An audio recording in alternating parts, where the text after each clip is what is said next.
Hello students, I am Anita. Today discussed chapter 6 आज India and the UNA reforms means संयुक्त राष्ट्र संघ में सुधार और भारत, इसकी क्या भूमिका है। देखिए आज हम इसको डिस्कस करते हैं।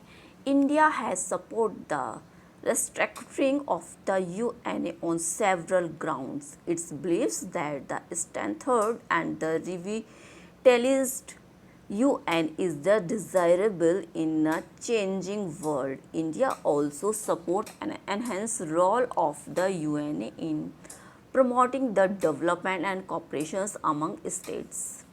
India believes that development should be central of the UNA agenda. देखिए हम कह सकते हैं स्टूडेंट्स, इसमें क्या है कि इंडिया सपोर्ट करती है कि भाई किस तरह से इंडिया सपोर्ट करती है कि भारत ने संयुक्त राष्ट्र संघ का जो एक स्ट्रक्चर है, स्ट्रक्चर में जो बदलाव आ रहा है उसमें वो पूरी तरह से अपना समर्थन दे रही है, सपोर्ट कर रही है। इंडिया का कहना है, भारत का कहना है कि बदलते हुए विश्व में जो यूएनए है, यूएनए की एक मजबूती, दृढ़ता होना, उसमें एक ठोस कठोरता नहीं कह सकते, सॉरी, हम एक मजबूती होना, उसमें जो उसकी इच्छा है वो दृढ़ होनी चाहिए, सभी काम अच्छी तरह से मजबूताई से होने चाहिए। और इंडिया इस बात पर भी समर्थन करती है कि भाई जो यूएनए है, यूएनए में जो विभिन्न देशों के बीच में जो ज़्यादातर सहयोग बढ़ाने और विकास को बढ़ावा देने की जो बड़ी भूमिका है, तो इंडिया इस पर बिलीव करती है, उसका क्या मानना है कि भाई सही जो यूएनए का एजेंडा है विकास का, उसका वो प्रमुख होना चाहिए, उस मामलों में प्रमुखता देनी चाहिए। और अंतर्राष्ट्रीय जो स्तर पर शांति और सुरक्षा को बनाए रखने के लिए ये बहुत ज़्यादा ज़रूरी है, इम्पॉर्टेंट भी है। नाउ देखिए इसमें क्या है, one of Indians major concern has been the compositions of the security council which has remained the largely static will the UN general assemblies memberships the expanded the considerable. देखिए हम कह सकते हैं इसमें, इस पैरे में कहा गया है कि जो इंडिया की जो सबसे बड़ी एक चिंता का विषय बना हुआ है वो क्या है, सिक्योरिटी काउंसिल है। क्यों बना हुआ है सिक्योरिटी काउंसिल? क्योंकि सुरक्षा परिषद में जो सिक्योरिटी काउंसिल थी, इसके मेंबर्स की जो मेंबर्स होते हैं वो फिक्स होते हैं, इसमें कोई बढ़ोतरी नहीं है।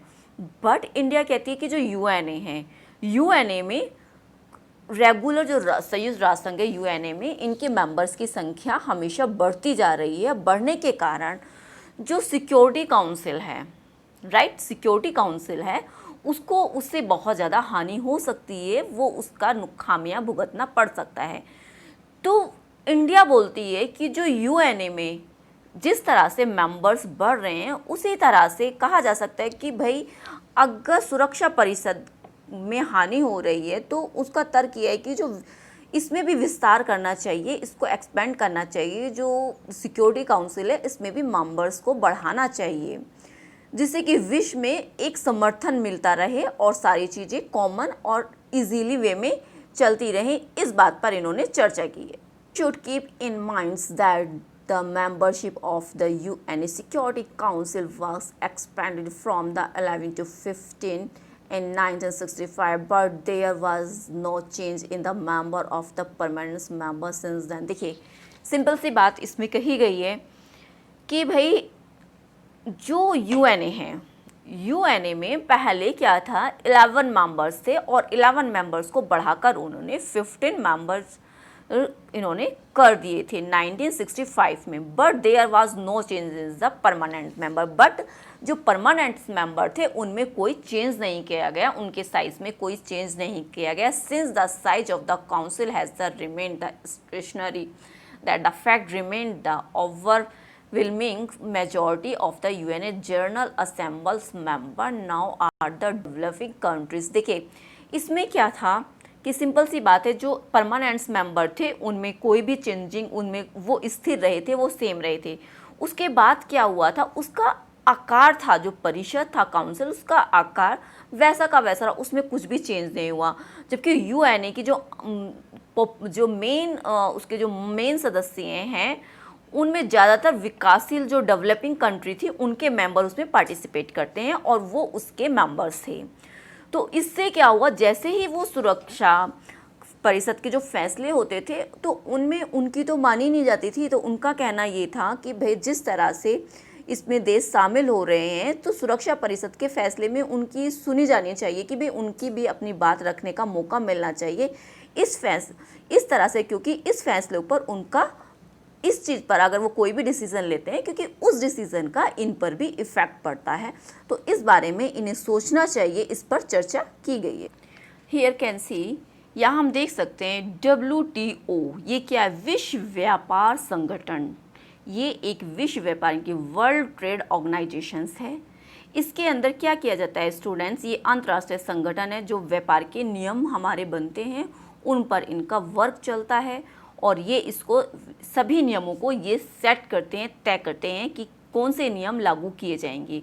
और इस ऑर्गेनाइजेशन की स्थापना 1995 में हुई थी, ठीक है, राइट। और ये एक agreement on trade and traffic के एक इसकी जो उत्तराधिकार था, इसका जो रिस्पॉन्सिबल जो काम करने वाला था वो ये था।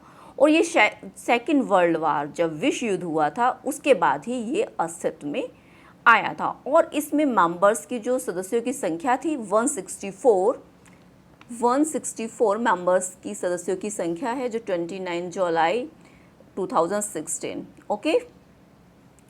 इसमें पूरा फैसले जो लिए जाते थे इनकी सहमति से लिए जाते, लेकिन अमेरिका, यूरोपीय संघ और कुछ जापान जैसी बड़ी जो शक्तियां हैं वो विश्व व्यापार संगठन के व्यापारों को नियमों के लिए वो इसको बनाती थी, वो कायम उनके लिए इस तरह के बनाने में कायम हो गए नियम जो थे बहुत ही ज़्यादा अच्छे थे। कह सकते हैं कि आर्थिक स्थिति यानी कि विश्व व्यापार संगठन जो एक ऑर्गेनाइजेशन चल रही थी इसमें व्यापार के नियमों को इस तरह बनाने में कामयाबी मिली है।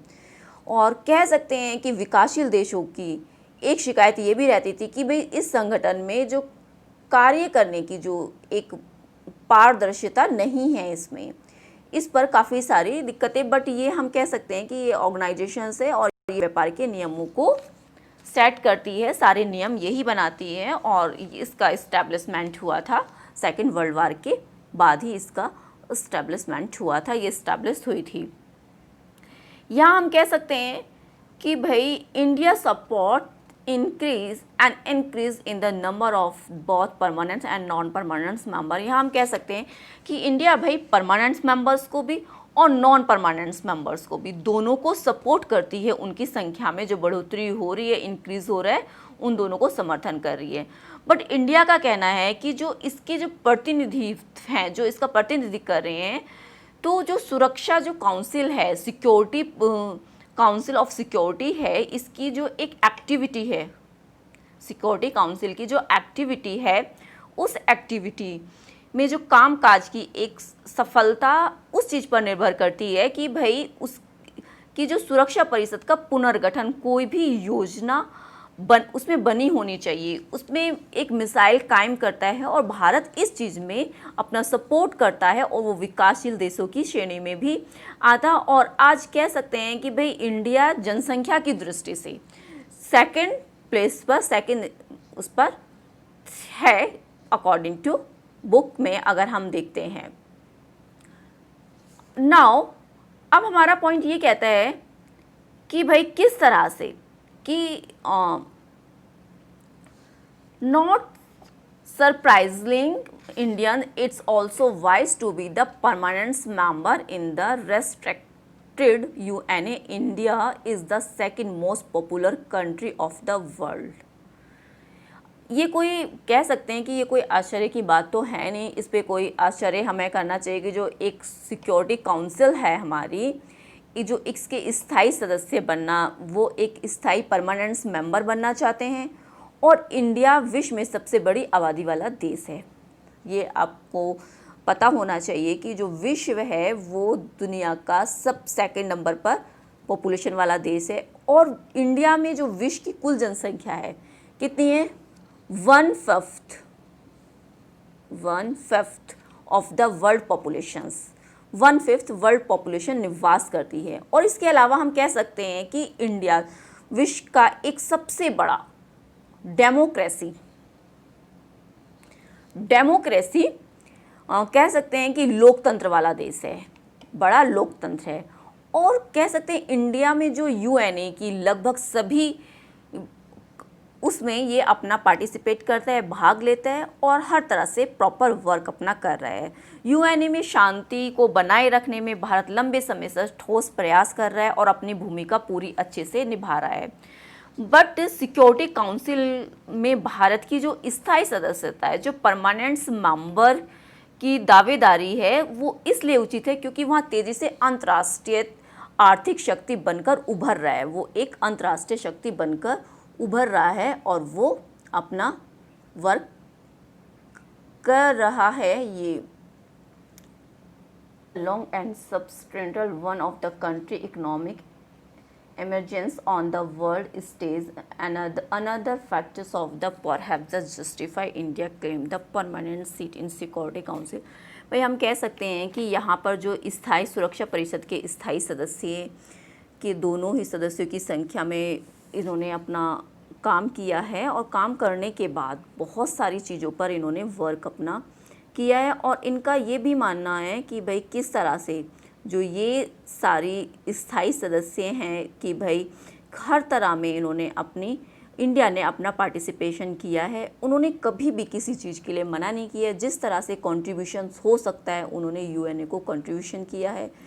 Payments India aware that the permanent membership of security council symbolic importance, हर तरह की चीज़ को इम्पोर्टेंस दी है। Signify the country growing the importance world affairs में भी the greater status is an advantage of the country conduct the foreign policy में भी उन्होंने अपना पूरा सपोर्ट किया है। तो अब हम देख सकते हैं कि भाई किस तरह से despites India wish to be the permanent veto welding members on the UNA, तो हम यहाँ कह सकते हैं कि wish to be the permanent veto wielding members of the UNA. Some countries questions in inclusion the Negro Pakistan with the which India has troubled the relations is not the only country that is the, देखिए हम कह सकते हैं कि भाई इसमें जो India चाहता है कि वो यूएनए का एक सुरक्षा परिषद में एक सदस्य बने, पर उसमें कुछ कंट्री ऐसा नहीं कि पाकिस्तान ही चाहता है, कुछ दूसरी कंट्री भी हैं जो वो चाहती हैं कि भारत इसका पड़ोसी कि भाई ये इस वीटो पावर के अंदर नहीं आना चाहिए, वो इसका समर्थन नहीं करते हैं। पाकिस्तान को तो इसके साथ संबंध में कुछ हमेशा से ही प्रॉब्लम्स रही हैं, बल्कि इसमें कुछ देश भी हैं जो ये चाहते हैं कि भारत सिक्योरिटी काउंसिल में एक वीटो पावर के साथ शामिल नहीं होना चाहिए, क्योंकि कुछ कंट्रीज़ को इंडिया के परमाणु एक न्यूक्लियर्स जो पावर्स है उससे भी कुछ बहुत सारी प्रॉब्लम है और वो इसमें चिंता का विषय बना हुआ है। और वो चाहते हैं कि भाई जिस तरह से देश माना जाता है कि जो पाकिस्तान के साथ संबंधों में कठिनाई हो रही है, भारत के साथ जो उनका एक रिलेशंस चल रहा है, तो स्थायी सदस्य के रूप में अगर वो परमानेंट मेंबर के रूप में उस पर अच्छा प्रभाव नहीं डलेगा, उनका ये मानना है।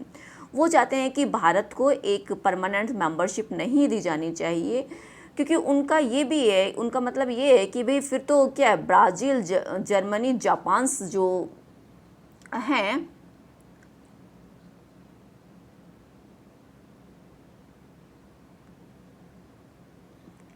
ब्राज़ील, जर्मन, जापान, ये जितनी भी सारी कंट्री हैं इनको भी शामिल करना पड़ेगा और होना ही पड़ेगा। तो इसमें ये इसका विरोध किया जा रहा है कि ये जो देश हैं, हम कह सकते हैं कि अगर अन्य देशों का मानना है कि अगर उभरती हुई जो एक राइजिंग है, ये ताकत जो उभर रही है अन्य देशों में, मसलन जो ब्राज़ील है, जर्मनी, जापान, शायद दक्षिण अमेरिका को भी शामिल करना पड़ेगा, और जिसके कारण ये जो देश हैं ये विरोध करते हैं। कुछ देशों का विचार है कि अगर सुरक्षा परिषद है हमारी, जो सिक्योरिटी काउंसिल है, सिक्योरिटी काउंसिल में किस तरह का विस्तार हो सकता है और करना चाहिए इस पर।